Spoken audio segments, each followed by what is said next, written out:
Let's take it back to the summer of 2020. That was a really weird and warped time in all of our lives. Everyone was quarantined indoors. Everyone was looking for new hobbies and new ways to pass the time. For me, I took a new interest in reading, and I went down a rabbit hole of some new topics I had never had any desire personally to learn about before. One of these topics was dinosaurs. The Bongoland plantation was a tourist destination as early as 1939. At the time, people were mistakenly identifying these ruins as an old Spanish mission from the 1600s. The property had changed hands many times and had been sold off in smaller and smaller lots. Briefly in the 1940s to 50s, the property was leased to a man named Dr. Perry Sperber. Dr. Perber was a dermatologist and allergist from Daytona Beach, Florida, and he was known for his radical therapies and treatments, even labeled by some people to be a quack. His specialties were unheard of at the time, and they involved therapies such as dermabrasion, which is a commonplace procedure today. He also wrote a book in 1970 entitled Sex and the Dinosaurs. That's a rabbit hole I will attempt to read my way down at a later date if I can ever get my hands on a copy. Dr. Sperber was a man ahead of his time. In addition to his radical ideas about skincare, he also had visions of Florida becoming a popular tourist destination long before Disney, Universal, or SeaWorld ever broke ground. Dr. Sperber created an amusement park on this property and commissioned an artist known as Manny Lawrence to build dinosaurs out of chicken wire and concrete to delight the children who visited. Other attractions in his park included a recreated and reenacted Indian village, animals, a train ride through the native Florida forest, and a resident monkey named Bongo. Dr. Sperber named his park Bongoland in honor of the baboon.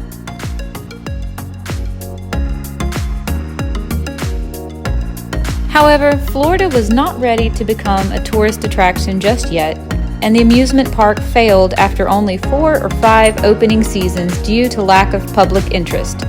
It was open from 1948 to 1952.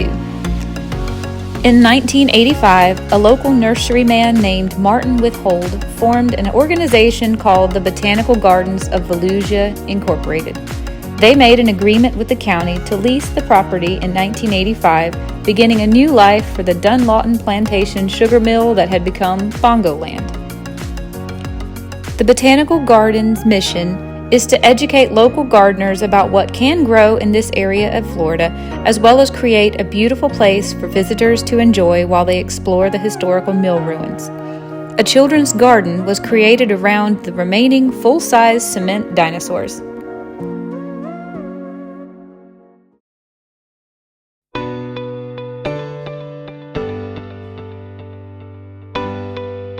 As soon as I heard that there was an abandoned theme park with dinosaurs in it within a reasonable driving distance of where I live, I was immediately fixated on Bongoland and could not wait to visit.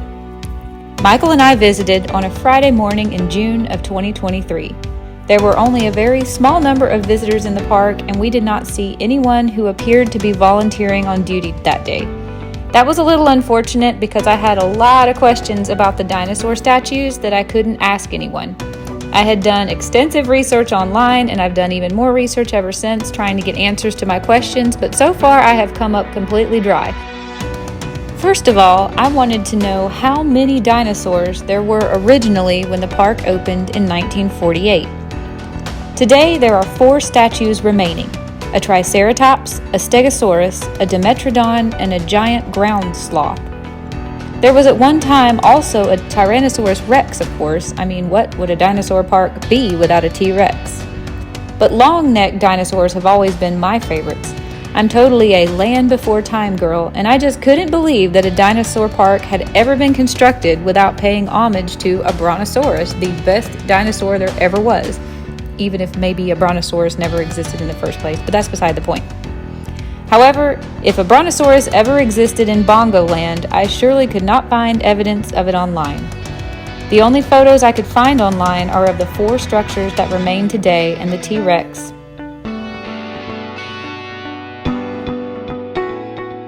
For a second question, I'm not sure exactly how the Tyrannosaurus Rex was destroyed. All I know is that he was destroyed in July of 2019. The Dunlawton Plantation website has warnings posted about not climbing on the dinosaur statues as they are old and showing signs of their age, even crumbling in some places. Photographs from the last 80 years show that countless children have climbed atop them, all to smile for the cameras. However, at 20 feet tall, I find it hard to believe that a child climbed up this particular statue. The Bongoland T-Rex was constructed back in a time when scientists believed that T-Rex stood upright on his hind legs, making him pretty difficult to climb, I would think. I remember when I was reading Steve Brusati's book, The Rise and Fall of the Dinosaurs, being informed for the first time in my life that T-Rexes actually walked with their heads pitched forward and their tails behind like a rudder or a counterbalance, instead of upright as I'd always been told. This shocked me and completely blew my mind, but immediately it made complete sense. Now I can't even imagine how a dinosaur as heavy as a T-Rex could ever have stood upright like a human.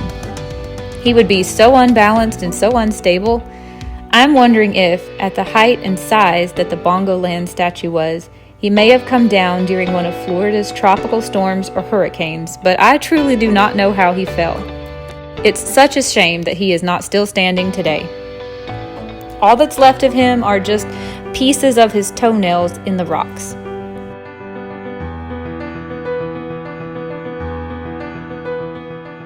My third question is, were these dinosaurs painted originally?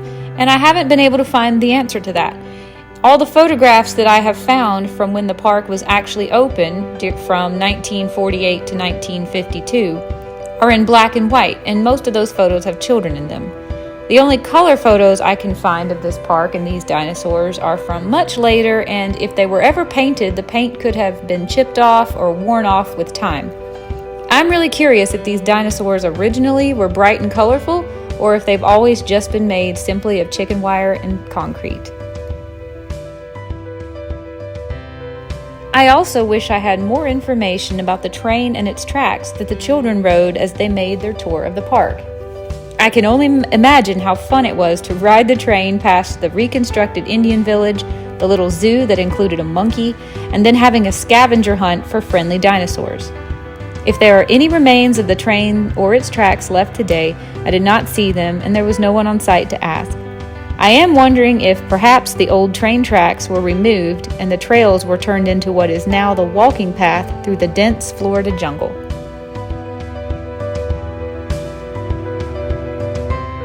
My final question is the one that is most important to me, and it centers around the Triceratops. I grew up in the state of North Carolina, and I have many childhood memories of going on weekend trips with my family to Cherokee, North Carolina. There was a children's amusement park there known as Santaland, which is still in operation today. I distinctly remember driving into Cherokee on that long and sickeningly winding mountain highway and passing a friendly Triceratops statue out in front of a gift shop. I don't think we ever stopped the car and got out to say hello to the statue, but it was just one of those landmarks that I remember as a kid that told me we were almost there. The most excited about this guy, and I'll show you why. There's a Triceratops that looked almost just like this in North Carolina, not far from where I'm from, but I'm pretty sure mine is way smaller than this guy. This one is huge, huge! As soon as I saw a photo online of the Bongoland Triceratops, I was reminded of the Cherokee one, and I did as much research as I could online about the Cherokee friend. Sadly, I could not find one single piece of information about the origins of the Cherokee Triceratops, not even which artist is accredited for creating it. Other than a fairly recent gaudy green paint job, it just appears that the Triceratops walked up to the gift shop and froze in time. The two statues looked so much alike, however, I was prepared to defend my opinion that they had to be cast from the same mold or model, or at least made by the same artist. However, once standing beside the Bongoland Triceratops, I'm almost certain it is much, much larger than the Cherokee one, and perhaps it's just coincidentally similar.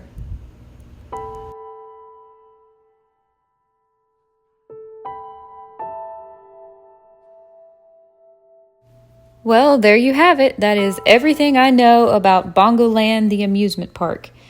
I went there looking for dinosaurs, but my questions never got any answers.